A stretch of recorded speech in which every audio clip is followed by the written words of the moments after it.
dire à tous les Martiniquais et à tous ceux qui résident en Martinique. Merci Francis Carole. Et puis pour m'accompagner, Franck Sainte-Rose-Rosemont, responsable de publication du site politiquepublique.com. Bonsoir Franck. Bonsoir Cédric, bonsoir Francis Carole et bonsoir aux auditeurs d'RCI. Alors Francis Carole, fraîchement élu au sein du Conseil exécutif, l'organe décisionnel de la CTM, nous verrons avec vous comment vous abordez ces nouvelles responsabilités. Puis nous reviendrons également sur cette alliance qui a conduit notre groupe à la victoire. Et puis nous aborderons le futur, les grands chantiers qui attendent cette nouvelle collectivité. Alors, Francis Carole, est-ce que au soir du 6 décembre dernier, vous imaginiez aux membres du Conseil exécutif? L'objectif, c'était de gagner. Donc, nous avons tout mis en œuvre et pour gagner, nous avons une année de campagne intense. Et je veux encore remercier les militantes et les militants qui nous ont suivis, qui nous ont portés. D'ailleurs, sans eux et sans elles, cette victoire n'aurait pas pu avoir lieu. Et puis la population martiniquaise qui a compris ce que nous voulions faire, il y a eu cette mobilisation, il y a eu surtout une très forte aspiration au changement. Très forte aspiration au changement. Nous avons su donner un certain nombre de perspectives et nous nous sommes rencontrés avec le peuple, c'est-à-dire ce que nous souhaitions et ce à quoi le peuple aspirait. Il y a une rencontre des deux et nous avons pu emporter cette victoire de manière large. Mais comme je l'ai souvent dit, c'est une victoire qui doit être abordée dans l'humilité et parce que il faut changer profondément la Martinique. Il faut le faire en écoutant, en discutant et en prenant des décisions qui nous permettent véritablement d'aller de l'avant. Est-ce que vous étiez de ceux qui ont proposé justement cette alliance? Alors, vous me posez une question extrêmement embarrassante. Alors, c'est vrai que la question de l'alliance avec la droite fait débat. Alors, ça fait cancan aussi. Pour ceux qui ne voulaient pas de cancan, ça fait un peu cancan, mais je pense que c'est justifié que ça fasse débat, parce que c'est un phénomène nouveau. Et d'ailleurs, je suis assez étonné de lire parfois que des gens ne cessent pas de tarir en louange sur Syriza, l'alliance des Grecs avec Tsipras, et qui s'étonnent de cette alliance de la droite ici, avec le camp, disons, patriotique.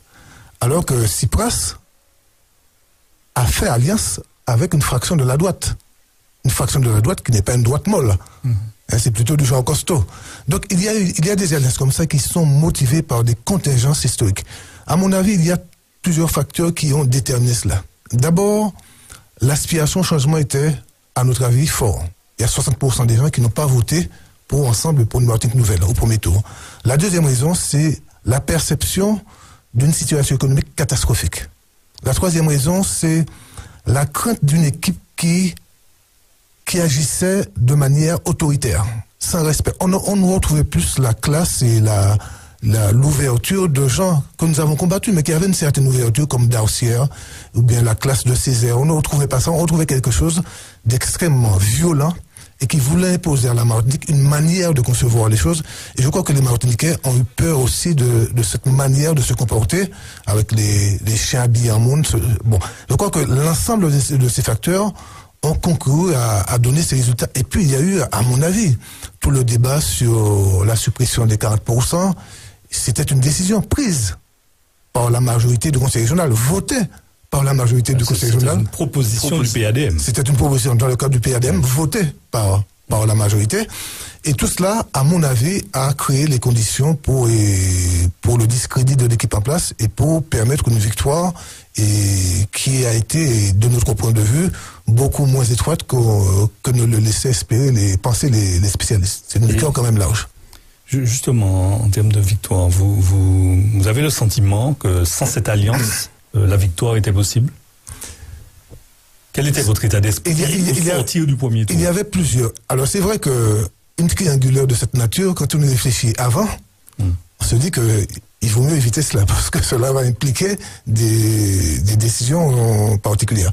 Mais nous avons tenté de discuter avec nos peuples-là. Oui. Nous avons pris contact. Personnellement, j'ai pris contact avec Marcel Nadeau. Il m'a répondu à ce moment qu'il devait consulter son alliance, ce qui est légitime. Ce qui est légitime, dans le cadre d'une alliance, il faut qu'il la consulte. Bon. Mais après, devant son refus, nous avions très peu de marge de manœuvre, parce que c'est vrai qu'avec les 30% que nous avions réalisés, les 6%, nous n'étions pas loin d'ensemble pour une Martinique nouvelle. Alors, il est évident que la victoire aurait été peut-être possible au second tour. Mais c'était quand même prendre un risque, parce que mathématiquement, ce n'était pas si sûr.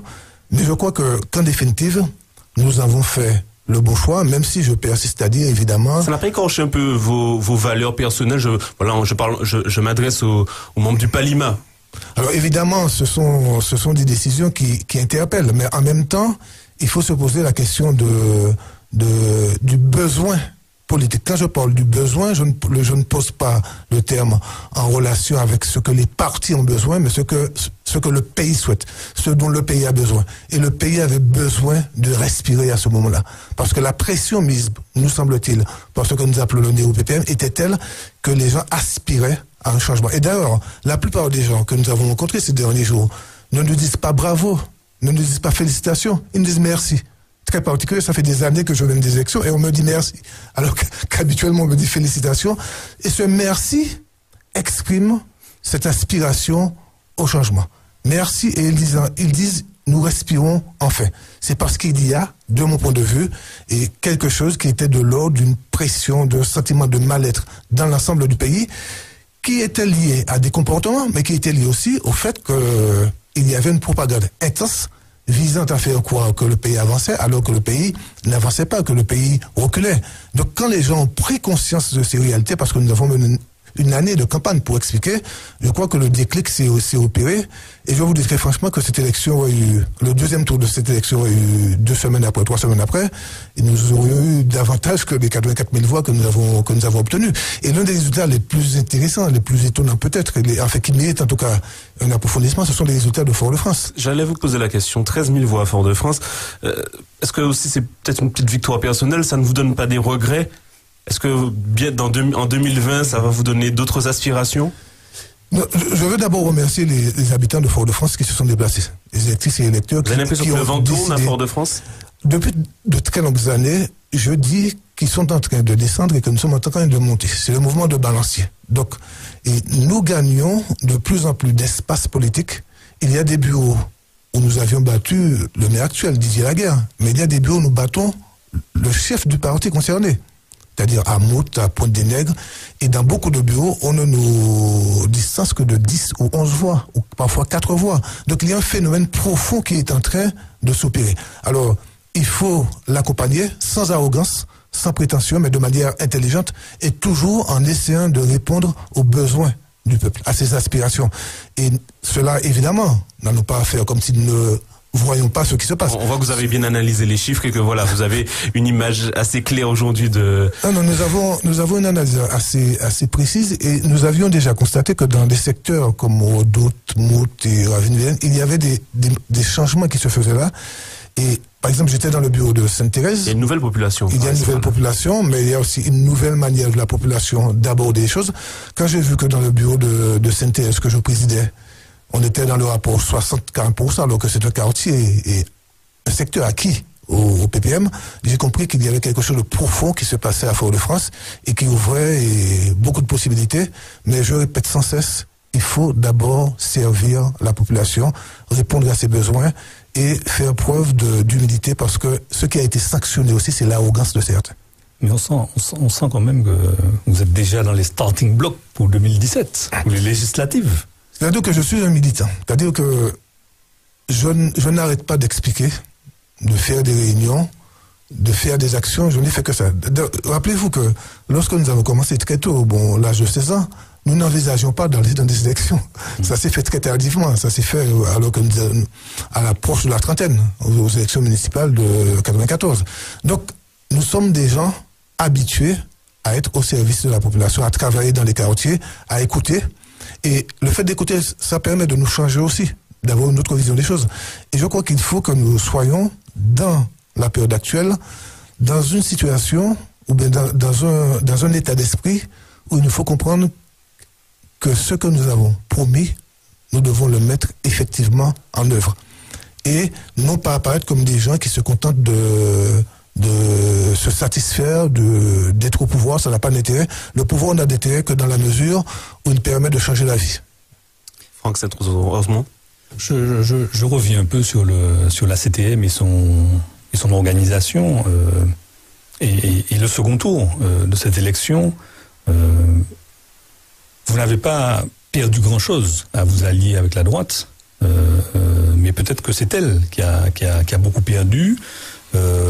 Aujourd'hui, je crois qu'il y a 6 élus de la liste Le Yann Monplaisir qui siègent à la CTM, dont 3 au sein du conseil exécutif.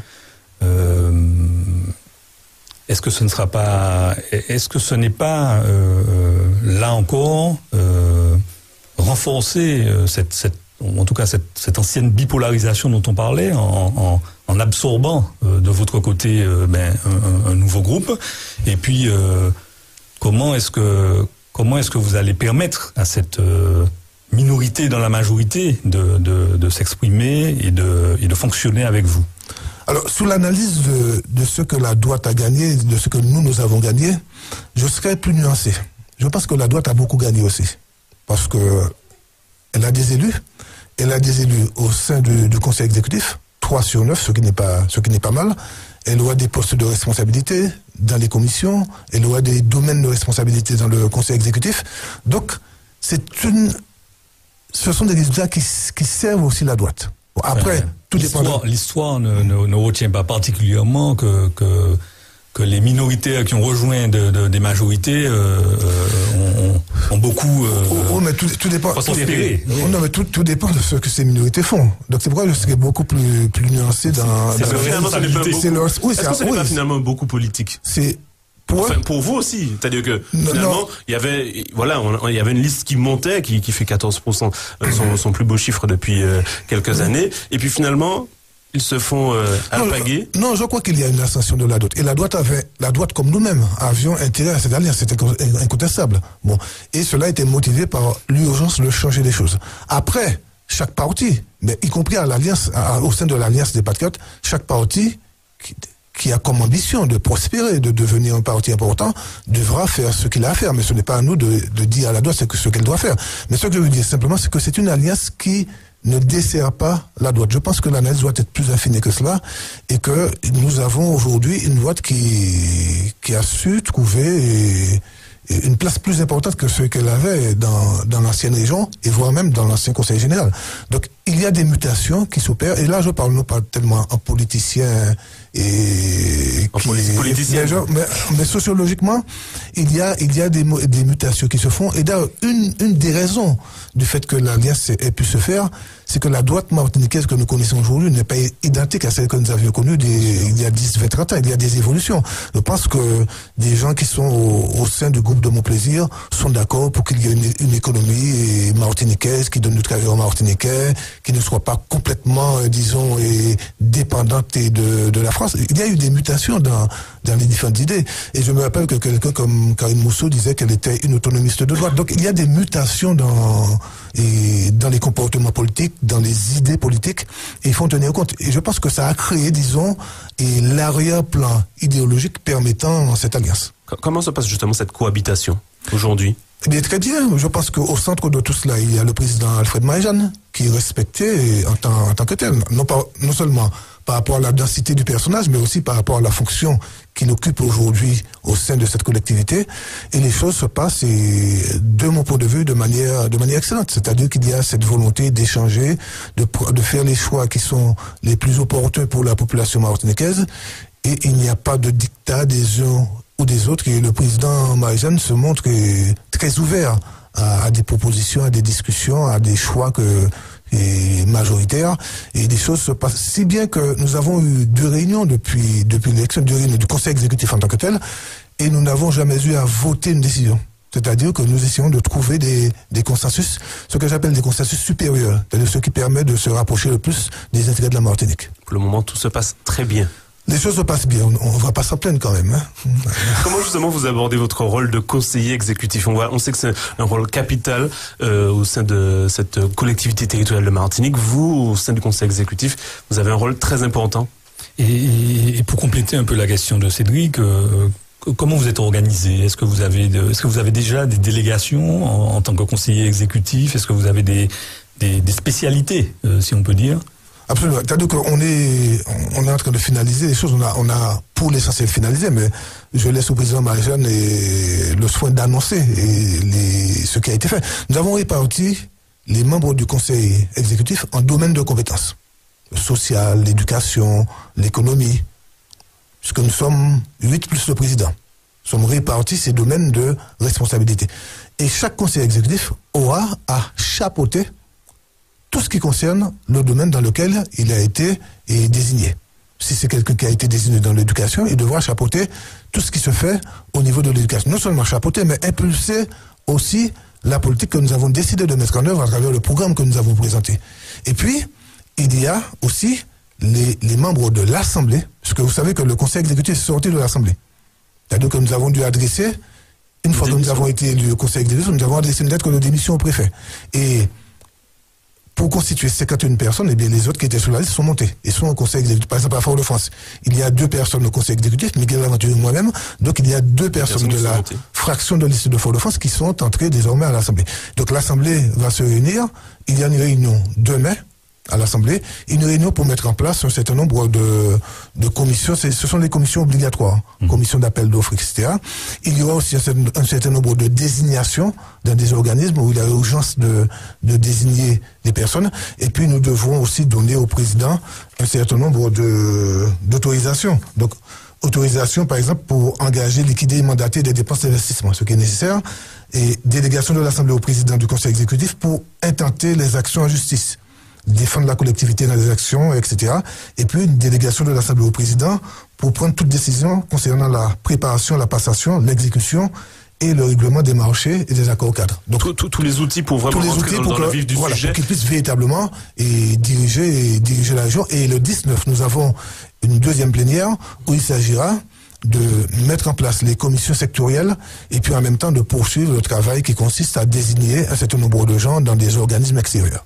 Franck Saint-Rosement. Vous avez déjà siégé au Conseil général, notamment, il me semble, dans la commission permanente. Oui. Vous sentez une différence? Vous sentez déjà une différence? On est dans une nouvelle collectivité, on est dans une collectivité unique, on est dans un espace de pouvoir fort. Je pense qu'on peut dire ça comme ça. Vous aurez à votre disposition 1,2 milliard d'euros pour faire fonctionner et développer et aider au développement de la Martinique. Est-ce que vous sentez cette nouvelle force et cette nouvelle pression? Alors, pour ma part, je n'ai pas de pression particulière, mais j'aborde les choses avec beaucoup de rigueur et de sérieux, parce que c'est quand même l'argent public, et il nous faut répondre aux défis que nous avons posés et qu'il faut les réussir. Mais quand nous étions au conseil général, à la commission permanente, c'était assez particulier, la commission permanente prenait un certain nombre de décisions. Mais ce qui était dans l'action, c'était le président de l'Assemblée et les présidents de commission. Les présidents de commission jouent un peu le rôle de ministre, de délégué du président. Et la commission permanente avait plutôt un rôle de direction politique et globale sur les grandes politiques, ce qu'il convient de faire, le contrôle, etc.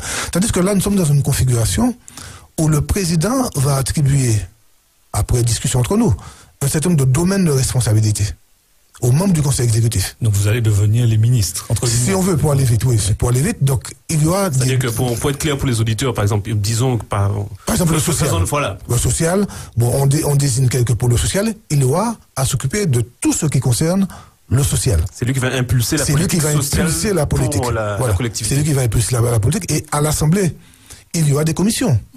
Des commissions qui seront autour des thématiques du social. Mais la prépondérance sera au conseil exécutif. Alors évidemment, l'Assemblée est essentielle pour valider un certain nombre de délibérations, voter un certain nombre de délibérations, contrôler le conseil exécutif, mais le rôle actif, ce sera le conseil exécutif et les conseils exécutifs. Parce qu'elle peut vous déchouquer, l'Assemblée.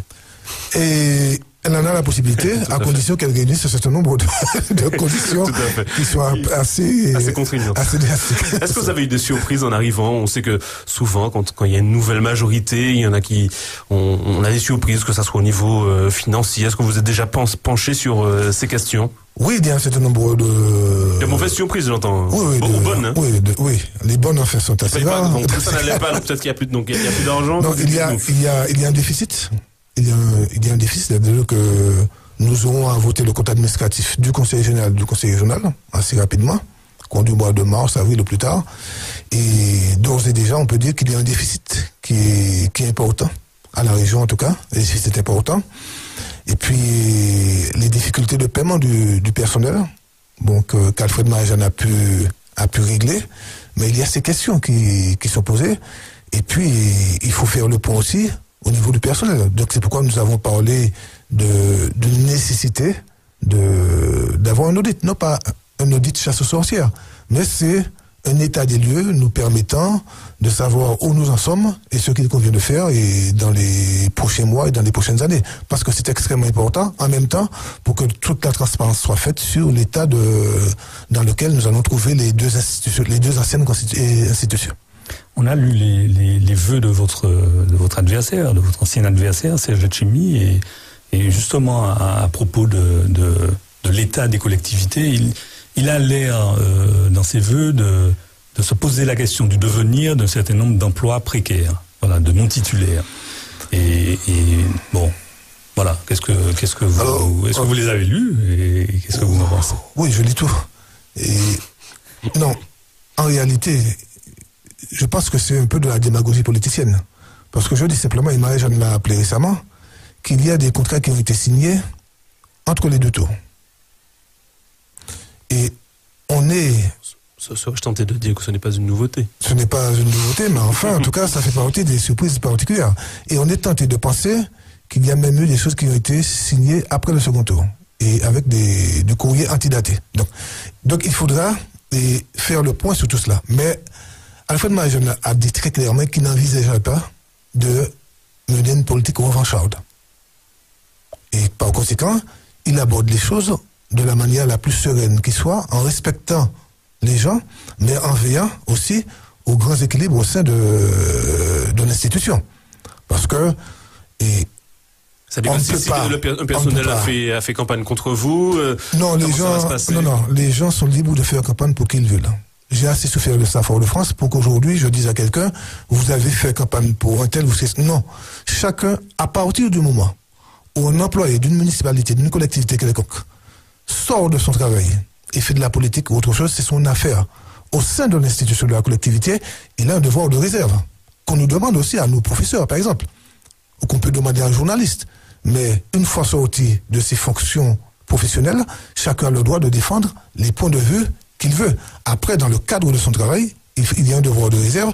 Il faut aussi avoir une correction vis-à-vis de ceux qui ne sont pas nécessairement du même bord que vous. Et nous respectons les travailleurs, nous respectons le point de vue politique. Ça les regarde.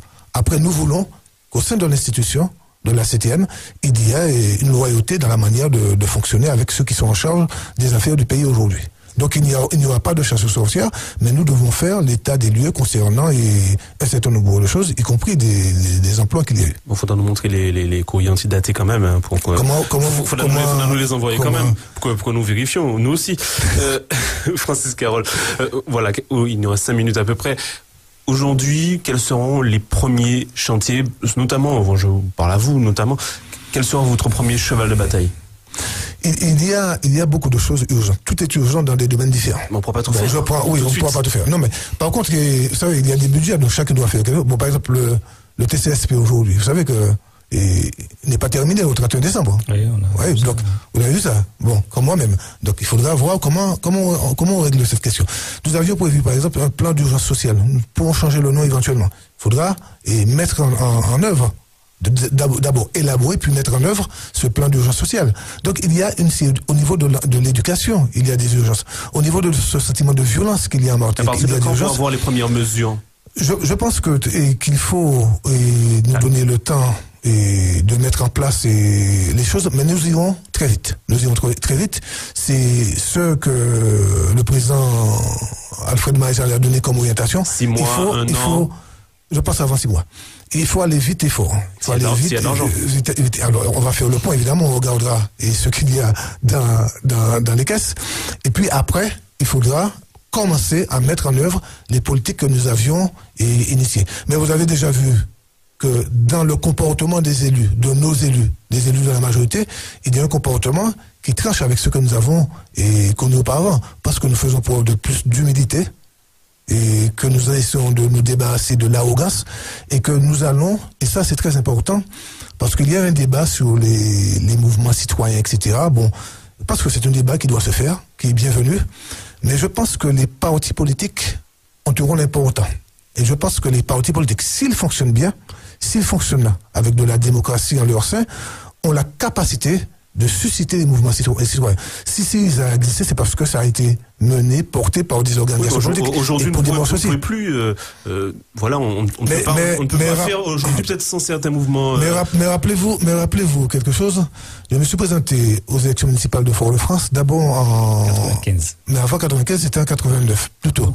Et on avait fait une liste commune, et nous avions été les premiers, écoutez bien, les premiers à proposer les conseils de quartier élus démocratiquement par la population. Donc vous voyez que j'ai une petite ancienneté en matière de démocratie participative. Mais nous devons aller beaucoup plus loin. Et je pense qu'il est extrêmement important que les élus du conseil régional ne se coupent pas de ce formidable mouvement qui a été le Grand Rassemblement, qui a été vraiment un moment de démocratie populaire et d'éducation populaire large. Et je crois qu'il nous faut maintenir la symbiose entre, disons, le mouvement politique de masse qui a été créé et en même temps les élus qui sont travaillent grâce à ce mouvement politique et au nom de ce mouvement politique et des masses martiniquaises. Donc je crois que c'est très important. Il ne faut jamais perdre de vue l'objectif qui est de changer le pays et de faire en sorte que les Martiniquais soient plus fiers et vivent mieux dans leur pays. Franck. Alors, très rapidement, hein, vous aurez dans les mois, dans les années à venir, probablement deux forces d'opposition, une autour du BBM et l'autre autour de Noupepla, qui a annoncé son intention de se constituer et de tenir congrès entre mars et avril. Quel regard vous jetez sur ces deux forces politiques et qu'est-ce que vous en attendez, presque? Alors, moi je pense que d'une part, en démocrate que vous êtes. Oui, on va vers, à mon avis, des dissensions au sein de Ensemble pour une Martinique nouvelle. Concernant Noupepla, je ne considère pas les membres de Noupepla comme des opposants. S'ils veulent s'opposer, ils vont s'opposer. Mais j'ai toujours, pour ce qui me concerne, j'ai toujours défendu l'idée d'un rassemblement de nos forces. Ça n'a pas été possible. Et à cette occasion-là, ça le sera à l'avenir. Et moi, je ne perçois pas, et quand même, vous ne voulez pas que je range Noupepla dans la même catégorie. Donc c'est un appel du pied à Marcel Renado. Non, c'est pas un appel du pied, c'est une analyse que je développe depuis très très longtemps et que je continue à développer. Je pense que une élection politique est un phénomène important, mais ce n'est pas la fin de l'histoire ni le début de l'histoire, c'est la poursuite de l'histoire.